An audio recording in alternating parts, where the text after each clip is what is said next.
12대 국회가 열리기도 전에 여야가 특검 대치를 이어가면서 강대강 기조를 보이고 있습니다. 윤석열 대통령은 오는 9일 모레죠. 취임 2주년 기자회견에서 입장을 밝힐 예정인데요. 다양한 정치권 이슈 정치 레이더 시간에 풀어보겠습니다.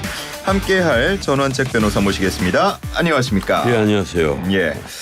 자, 연휴가 지나고 이제 화요일이 됐는데 여러 가지 소식이 좀 쏟아져 나왔습니다.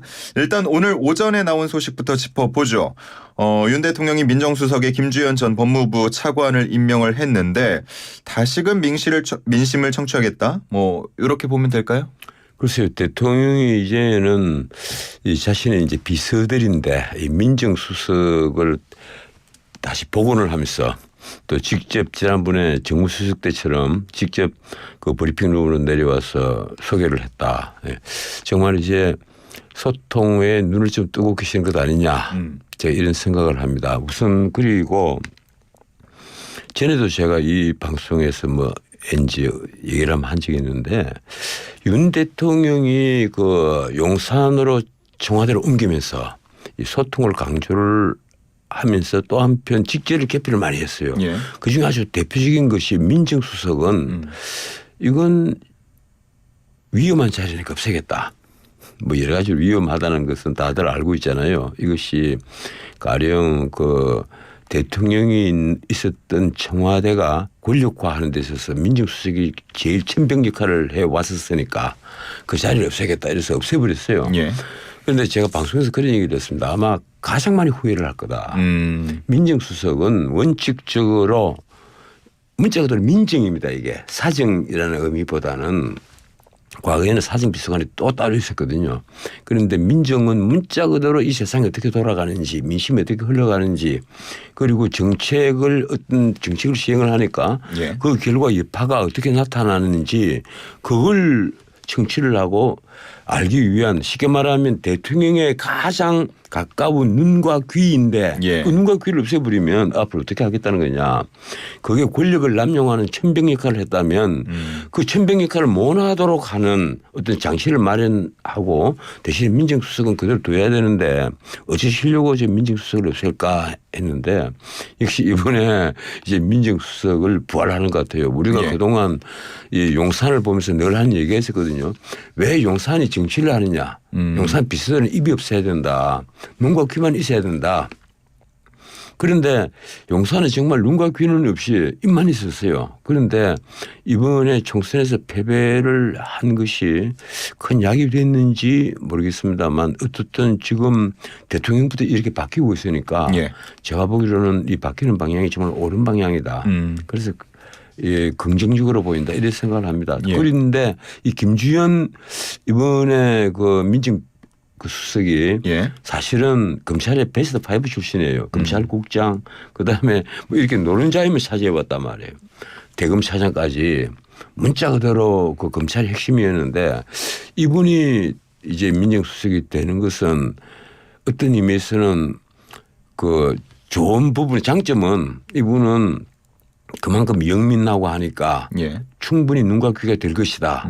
이런 긍정적인 면도 있지만 또 한편 권력의 가장 날카로운 칼로 기능을 해온 분이 과연 민정수석 자리에 앉아서 과거처럼 칼이 또 돼버리면 어떻게 하느냐 하는 그런 우려는 있습니다. 하지만 대통령이 최측근이고 또 김주현 그 검사가 이제 그 공무원이 되어서 일반 공무원이 되어서 난 잘하리라고 하는 기대를 갖고 있습니다. 알겠습니다. 기대와 우려를 함께 또 전해주셨고 소통에 대한 얘기도 해주셨습니다. 확실히 총선 이후에 변화의 속도가 빨라졌다고 느낀 게 이런 인선 부분도 있지만요. 모레입니다. 취임 2주년 기자회견을 연다고 했어요. 1년 9개월 만인데 신년 대담 때와는 달리 이제 질의응답도 1시간 정도 이루어질 것으로 보입니다. 어떤 질문들 나올지는 벌써 얘기가 좀 많이 되고 있죠. 예, 아직은 근데 이 기자회견을 한다 하는 것 자체가 지금 뉴스가 되니까 예. 그게 저는 참 걱정입니다. 뭔가 하면 기자회견을 좀 많이 하셔야 된다 하는 것은 사실 취임할 때부터 우리가 주문을 했거든요. 그런데 용산으로 옮기는 것도 국민과의 소통을 위해서 옮긴다 이렇게 얘기를 했는데 막상 기자회견은 취임 100일 기자회견 한 밖에 없었어요. 예. 그리고 지금까지 도어 스태핑을 하다가 이제 2년 전 겨울에 그걸 중단을 해버렸는데 이른바 슬리프 사건이 터지면서 중단이 됐는데 예. 이 기자회견은요 사실 어떤 이슈가 있으면 대통령이 스스로 브리핑룸으로 내려와야 합니다. 예고 없이. 그러면 거기 있는 기자들이 언제든지 질문을 하고 그리고 그 이슈에 관련된 질문뿐 아니라 그 이미 국정 일반에 대해서 언제든지 질문할 수 있도록 그것이 국민들이 질문할 수 있는 권리 그리고 대통령은 답변을 해야 할 의무 이 민주주의의 핵심 요소란 말이에요 이게. 예. 그런데 우리 대통령은 그 용산으로 옮겨간 의미를 그 본인도 소통을 위해서 옮긴다 이렇게 한번 언급을 한 걸로 알고 있는데 예. 그 이후에 기자회견을 통하지를 않았어요. 그런데 이번에도 이제 기자회견을 한다는 것 자체는 저는 굉장히 반갑게 보는데 이것이 취임 2주년 딱 여기에 타이틀이 걸려 있단 말이에요. 예. 이래서 신문에 이미 뭐 형식은 어떻게 한다. 예컨대 대통령실에서 본인이 브리핑을 쫙 하고 그리고 다시 내려가서 브리핑룸으로 내려가서 기자들이 질문을 1시간 동안 받겠다. 예. 그 이런 식으로 하면 너무 틀에 매인 기자회견이 되어버립니다. 그러면 소통도 나는 좀 그렇게 매끄러운 소통이 앞으로 계속되지 않을 것처럼 하는 예감이 들기 때문에 예. 사실 걱정이 커요. 이러지 말고 애초에 자연스럽게 하면 예컨대 뭐 미국 대통령처럼 2달에 한 3번 정도씩 이렇게 넓힐 수는 없더라도 적어도 한 달에 한 번이나 2달에 한 번이라도 기자회견을 늘 하는 모습을 국민들에게 보여줬으면 국민들은 대통령을 굉장히 가깝게 여길 거란 말이에요. 아 우리 대통령은 우리의 제 첫 번째 공복이더라. 저분은 아주 군이 있는 왕이 아니라 킹이 아니라 저분은 우리와 늘 가까이 있을 수 있는 우리 이웃이고 우리의 공복이다.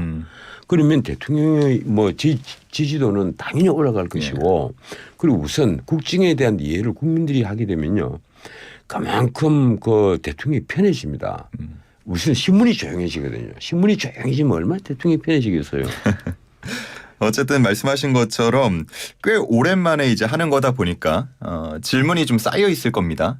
첫 번째 질문이 뭐부터 나오겠습니까? 저는 제가 안 그래도 다른 방송에서 그런 얘기를 했는데 예.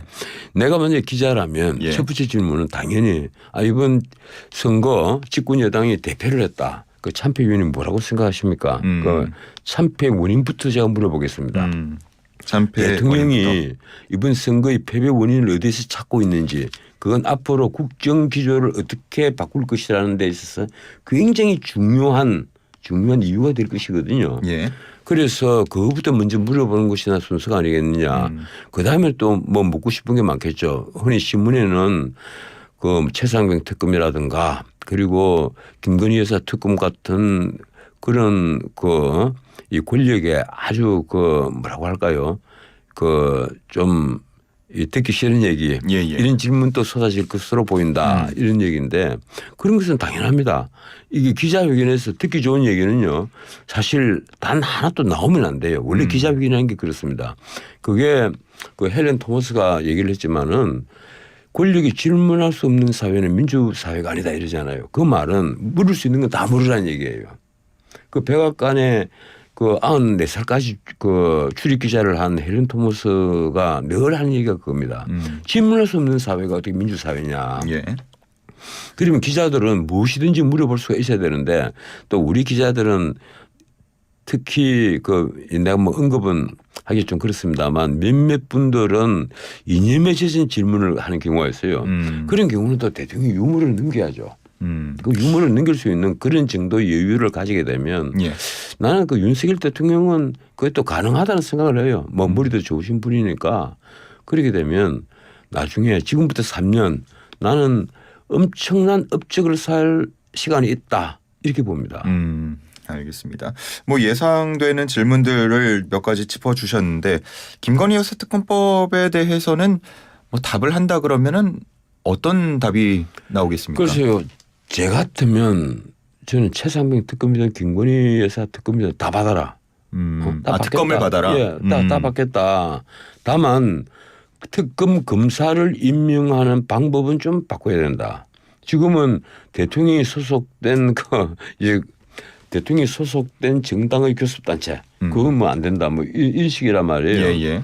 그래서 특검을 임명할 수 있는 정당을 민주당 하나로 딱 정해버렸습니다. 그 특검 법안들을 보면 그런 것만 아니라면 원래 특검은 여야가 다 합의를 해서 했거든요. 과거 8번의 특검이 여야가 합의를 해서 했는데 사실은 제가 왜 다 받아라 얘기를 하는 거냐면 받지 않으면 계속 시끄러울 것이고 첫 번째 이유가 그겁니다. 예. 두 번째는요.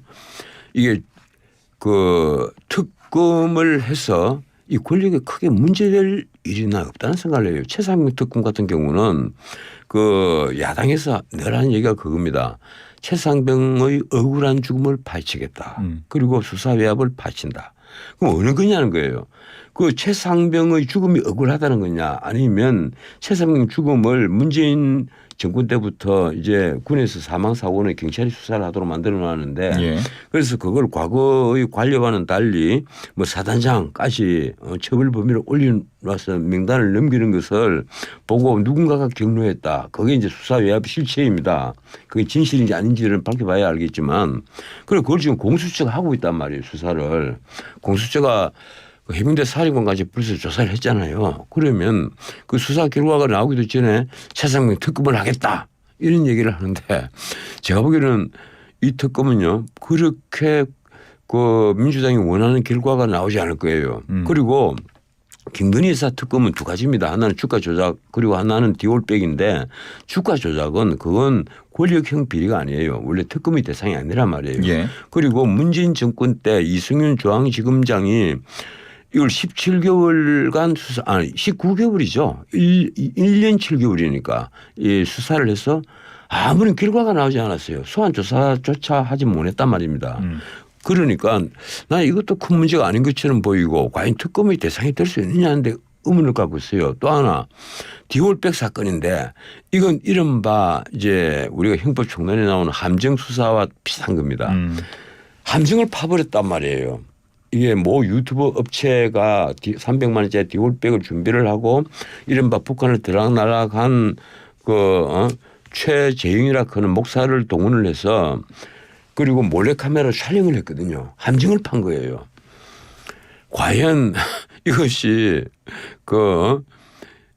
누가 처벌 대상이고 이게 처벌할 가치가 있는 것인지 그리고 또 우선요. 이게 김영란법을 보면 그 공직자의 부인은 돈을 받아서 처벌이 안 됩니다. 처벌할 예. 길이 없어요. 이 입법 미비인지 뭔지는 모르겠습니다만 그래서 민주당도 지금 그렇게 얘기를 해요. 지금 이 그 특검을 하자는 것은 앞으로 이 특검을 뭐 받겠다 이런 얘기가 나오는 것은 약속 대리를 하자는 것 아니냐. 지금 그리고 대검에서 이걸 수사를 갑자기 하고 한 달 안에 수사를 끝내라 하는 것도 예, 신속하고 엄정하게. 예, 결국은 약속 대리는 아니냐 이런 얘기를 한단 말이에요. 예. 제가 보기에도 나는 이게 최상병 특검 그리고 김건희 여사 특검 다 받으세요. 받아서 또 문제가 있으면 뭐 문제가 있는 대로 국민들에게 잘못했습니다 하고 처벌을 받을 일이 만에 하나라도 있다면 처벌을 받아야 될 것이고 예. 그것이 민주주의의 하나의 원리입니다. 그런데 이걸 계속 마치 피하는 형식을 취하면 국민들이 의구심만 더 커지거든요. 그러실 필요 없다. 내가 보기에는 받는 게 나는 오히려 아주 모든 것을 클린하게 깨끗하게 만드는 아니 지름길이 될 거다. 큰 문제가 없어 보인다. 이런 말씀을 제가 드리는 겁니다. 알겠습니다. 제가 참모라면 무조건 받으라고. 무조건 받아라. 예. 알겠습니다. 오늘 할 언론을 보면은 윤 대통령과 이재명 대표의 영수회담 막전 막후라는 기사가 올라왔는데 뭐 비하인드 스토리가 좀 담겨 있었습니다. 함성득 교수, 임혁백 고려대 명예교수가 메신저 역할을 했다고 나오고요. 오전에 뭐 저희가 얘기를 나눈 민정수석실 부활도 그렇고 이준현 기자회견도 그렇고 윤 대통령이 이제 좀 많이 변했다고 보면 되는지 부부 동반해서 만나자 뭐 이런 얘기도 오갔다고 하던데요. 아니 윤 대통령께서 지난번에 총선에서 그 집권 여당이 대표를 하면서 소통을 해야 되겠다 하는 것은 확실히 안 것 같아요. 예, 그리고 가령 임혁백 교수 같으면 우리 정치학계에서 뭐 비록 좀 진보적인 성향을 많이 갖고는 있지만은 저도 그분이 쓴 책이라든가 논문 같은 걸 많이 읽었단 말이에요. 예. 그분이 그 정치학계에서는 그래도 그 스카우로 알려지는 분이고 한데 아마 그 윤 대통령도 잘 아실 겁니다. 그 임익백 교수도 알고 그럼 물론 함성덕 교수도 알겠죠. 이 대통령학을 공부를 한 분이니까 아마 뭐 일하기까지 살아오면서 함 교수를 만날 기회가 없었겠습니까? 그러니까 그분들이 아마 그 이재명 대표가 그 전까지 8번이나 그 이른바 영수회담을 좀 하자 이렇게 얘기를 했잖아요. 근데 그걸 이제 결국 못하고 넘어온 건데 그 사이에 뭐 다리를 놓았을 가능성이 있다. 그런데 뭐 그뿐이 아니죠. 그 경주에 있는 심평 교수도 뭐 자신이 그 한번 얘기를 했다. 또 했고 뭐 또 다른 쪽에는 대통령 주변에 있는 이른바 정치계의 올드보이들 이분들도 그 이제 뒤에서 건의를 했다. 지금 이재명을 만나는 게 아주 좋은 타이밍인 것 같다. 예. 뭐 이런 얘기를 했다는 그런 뒷소문이 있습니다. 이 정치부 기자들에게 저도 들은 얘기인데 뭐 윤 대통령이 누구 말을 듣고 그 영수회담을 결심을 했는지 모르겠는데 하여튼 영수회담을 그 막상 영수회담이라는 양자회담을 하면서 윤 대통령이 충격을 받았을 겁니다. 이재명 대표가 해서는 안 될 일을 한 거예요. 입법 용지를 적어간 거는 주요 자기 할 말을 적어간 건 난 이해는 하는데 예. 그런데 나가는 기자들을 돌려세운 뒤에 그 5,400자를 또박또박 읽었단 말이에요. 바로 옆자리에 대통령을 앉혀두고. 그건 일종의 항복 문서처럼 이제 보이는 건데 어떤 의미에서는 그 망신을 주는 거고 무한을 주는 거고 또 어떤 의미에서는 보면 자신이 어느 정도로 그 선을 넘고 있다는 걸 온 국민들에게 다 보여주고 버린 셈이 됐습니다. 난 그래서 이재명 대표도 결국 그렇게 하면서 얻는 것을 얻지 못했다. 알겠습니다. 그 이번에 윤 대통령의 이러한 변화들을 보면서 이준석 개혁신당 대표는 보수에서 욕먹어도 이런 모습은 보기 좋다. 뭐 이렇게 평을 하기도 했는데 나는 가급적 그 친구 얘기는 좀 안 했으면 좋겠는데. 뭐 그러면 그 윤 대통령의 왜 그런가 하면 나는 이준석 대표나 괜찮다고 봐요. 재치도 있고 머리 순발력도 있고. 그런데 아직까지 정치판에서 그 이준석 대표의 그 어떤 언급을 우리가 논의하고 검토할 정도로 생각이 여물지 못했다 하는 말씀을 드리고 싶습니다. 이 말도 듣고 뭐 그 이준석 대표가 오해를 또 할까 이제 저되는데 나는 그 친구에게는 지금 갈림길이 있다는 생각을 해요. 잘만 하면 우리나라의 새로운 그 존 F 케네디처럼 새로운 하나의 신성이 태어날 수도 있고 또 잘못하면 이 추악한 그 실패로 몰릴 수도 있는데 그 사이에 하나의 아마 앞으로 갈림길이 있을 겁니다. 그게 뭔가 하면 자기에게 지금까지 뒤집어 씌워졌던 그 성상하고 거기에 대해서 국민들에게 진솔하게 한번 사과를 해야 돼요. 선을 잃고 후는 이래됐다. 그래서 이 점은 제가 정말 그 어렸을 때 했던 실수입니다. 이런 사과를 한번 하지 않고 넘어간다면 영원히 그게 꼬리표처럼 따라붙습니다. 더 큰 일을 하기 위해서는 그럼요. 과거의 의혹에 대해서 해명할 필요가 있다. 그건 당연한 수순이에요. 자신이 앞으로 나아가기 위해서는 자기 발목을 잡고 있는 족쇄를 꺼내야죠. 꺼내야죠. 알겠습니다. 꼭 끊지 않고 이걸 족쇄를 자꾸 나버려하면 어떻게 하겠어요. 뭐 이 대표 얘기가 오늘 핵심은 아니었으니까 이 정도만 하고 넘어가겠습니다. 앞서서 저희가 그 검찰의 움직임에 대해서 뭐 여러 가지의 지금 그 시각이 있다라는 말씀 나눴잖아요. 변호사님이 보시는 시각은 뭡니까? 검찰이 이렇게 속도를 내는 이유? 글쎄요. 이게 우선은 이원석 그 검찰총장의 임기가 8월 말입니다. 9월 달 되면 이제 새로운 검찰총장이 오거든요. 본인은 새 검찰총장에게 정치적으로 부담이 되는 사건을 넘겨주는 그런 우려를 범하지 않겠다 뭐 하는 취지인데 문제는 그래요. 지금까지 뭘 하고 있다가 지금 이제 와서 그러느냐. 가령 디올백 사건만 하더라도 고발이 된 지가 벌써 5개월 됐습니까? 6개월 됐습니까? 시간이 많이 지났단 말이에요. 이제 와서 전혀 손을 대고 있지 않다가 이제 와서 전담 수사팀을 만들어라 하는 것도 좀 그 이상해 보이고 무엇보다도 가령 수원지검의 상방울 대북송금 사건이라든가 경기도 법인카드 유용 사건 같은 거는 특히 경기도 법인카드 유용 사건은 이재명 그 대표의 아내인 김혜경을 지금 기소를 해서 재판을 했는데 그건 그 중에 아주 일부 그 10만 4천 원이니까 뭐 그 정도를 그 의원 부인들에게 뭐 밥을 사줬다. 예.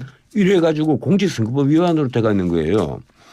실제 경기도 법인카드 유용 사건은 아직도 검찰이 처분을 하지 않고 있단 말이에요. 이걸 기소를 하든지 말든지 뭐 기소유예를 하든지 뭘 해야 되는데 경기도 법인카드로 샴푸도 사고 사과도 사 먹고 소고기도 사 먹고 뭐 했다는 것은요. 엄격히 말하면 공과 사를 전혀 구분하지 못했다. 이 얘기입니다. 예. 이것이 공직자의 기본 자질에 연결된 문제란 말이에요. 이런데도 검찰은 지금까지 손 놓고 있다가 지금 가령 서울에 지금 그 큰 거 세 재판 작게는 보면 뭐 10개 힘이라고 합니까? 이 재판하고 있잖아요. 대장동 백인동 한쪽 묶음 있죠. 하나는 공직선거법 있죠. 또 하나는 위증교사가 있단 말이에요. 합의 33부하고 합의 34부가 재판하고 있는데 이거와는 달리 수원에서는 또 조용해요. 영장을 청구한다 이러다가 또 조용하단 말이에요. 이 법은 만인에게 평등하게 적용이 돼야 됩니다. 영장을 청구할 만한 사건 같으면 상대가 야당 대표든 뭐든 영장을 청구를 해야죠. 그런데 그렇게 가만히 있다가 지금 앞으로 한 달 안에 다 끝내겠다. 이재명 대표 사건도 다 끝내고 그리고 이 디올백 사건도 김건희 여사 사건도 앞으로 다 끝내겠다. 예. 그건 특검을 한다고 하니까 이제 피해갈 명분을 어찌하는 게 아니냐. 당연히 이런 의심부터 나오는 거예요. 그래서 나는 이원석 그 검찰총장이 좀 진솔하게 이런 것은 기자들에게 아침 출근길에 보니까 기자들이 외행두를 샀던데 좀 진솔하게 얘기를 했으면 좋겠어요. 사실 선을 잃고 후는 이랬다. 지금 수원지검에서는 이것 때문에 딜레이가 되고 있었다. 이건 앞으로 수원지검장 책임 아래 어떻게 처리가 될 것이다 라든지 그리고 가령 디올백 사건 같은 것은 이게 왜 수사가 안 됐겠느냐. 수사를 할 수 있었지만 총선이라는 일정 때문에 못한 것이다. 이걸 총선 전에 이걸 수사를 해서 관심이 글로 다 몰려가면 앞으로 집권 여당에서는 또 뭐라고 그러겠느냐. 왜 이걸 총선 전에 수사를 해서 이렇게 망신을 주느냐.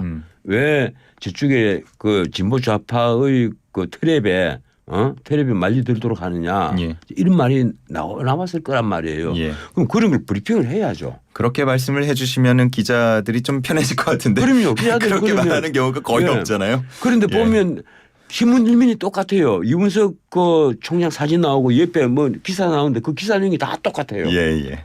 알겠습니다. 마지막 질문을 드리고 마무리해야 될 것 같습니다.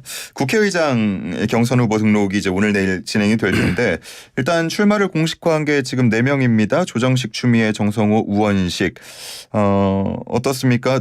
앞으로 분위기 어떻게 흘러가겠습니까? 네, 보면 네 분이 다 뭐 제일 처음에 추미애 전 장관부터 치고 나왔죠. 나는 기계적 중립은 하지 않는다. 이 절대 다수의 민주당 그 민주당 선에 서겠다. 그건 국회의장이 아니죠. 그래서 이번에 김진표 의장이 아주 듣기 싫은 소리를 했더라고요. 그걸 회초리로 생각을 하지 않는다면 누가 국회의장이 되든 나중에 가장 실패한 국회의장이 될 수밖에 없습니다. 국회의장이 만약에 한편에 서버리면요. 그건 국회가 아니죠. 입법부가 아닙니다. 그 자체가 반헌법적 그 아마 그게 될 거예요. 반헌법적 조치가 될 겁니다. 나는 국회의장이 기계적 중립에 서지 않겠다 이 말을 그 태연하게 하는 걸 보면 국회의장 후보들이 그것도 한 분이 아니고 전부 다 똑같은 소리를 해요. 이분들이 지금 뭐 하는 거냐. 선명성 경쟁을 한단 말이에요. 지금 민주당이 지금 그런 겁니다. 민주당이 이재명의 뭐 사당화다 이런 말을 들을 정도로 그 친명 일색을 바뀌었잖아요. 이러니까 국회의장 후보뿐 아닙니다. 민주당에서 뭔가 당직을 맡으려는 사람들은 하나같이 선명성 경쟁을 해요. 원내대표는 경쟁자가 없이 박찬대 단독 출마를 해서 단독으로 당선이 되잖아요. 그럴 정도로 지금 친명 일색이 되어 있단 말이에요. 명심이 어디 있느냐. 명심을 명심해라. 뭐 이런 말이 나올 정도인데 과연 이것이 그 민주정당이라고 우리가 볼 수 있는 것이냐. 예. 과거의 그 민주당과 지금 민주당은 전혀 다른 민주당입니다. 과거의 민주당은 정통 그 민주당 세력이 있었고 거기에 새롭게 들어간 이른바 운동권 세력들이 또 한번 큰 파워를 차지해서 나중에 문재인 정권 때는 운동권 세력들이 더 다수였죠. 그래서 민주당이 뭐 이 운동권 세력의 어떤 그 전행 이런 것을 우리가 좀 반성해야 되지 않느냐 이런 말이 나올 정도였단 말이에요. 예. 그런데 지금은 운동권 세력도 꼽혀 가입표 그리고 정통 민주 세력도 가입표 오로지 있는 것이라고는 친명일색 이재명 찬양 세력들밖에 없습니다. 그럼 일본에도 결국은 명심이 결정할 것이다 이렇게 그렇죠. 보십니까? 결국은 다 명심의 눈치를 보죠. 자 어느 쪽으로 갈 것이냐. 그런데 그것도 재밌습니다. 이게 언뜻 보면 다 그중에 정승호 이분이 아니면 우원식 이분이 뭐 이런 식이란 말이에요. 예. 그런데 어떻게 될지는 지켜봐야 될 텐데 다들 저렇게 선명성 경쟁을 한다는 것은요. 제가 보기로는 나는 국회의장 자질이 없습니다 하는 것을 광고하는 것처럼 제게는 보이니까 예. 참 정말 기가 막힙니다. 알겠습니다. 오늘 여기서 정리를 해야 될 것 같습니다. 오늘 말씀 잘 들었고요. 지금까지 전원책 변호사였습니다. 고맙습니다. 예, 고맙습니다.